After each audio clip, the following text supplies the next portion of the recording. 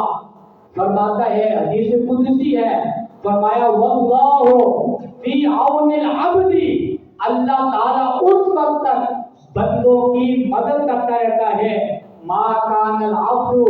فی عون اخیہ، جب تک بندہ بھی اس کے بندوں کی مدد میں لگا رہتا ہے۔ تو ہم نے اپنے بھائیوں کی مدد بھی کرنی ہے، ان کی ضروریات کو پورا بھی کرنا ہے، فقراء کا، مساکین کا خیال اور لحاظ بھی رکھنا ہے۔ اللہ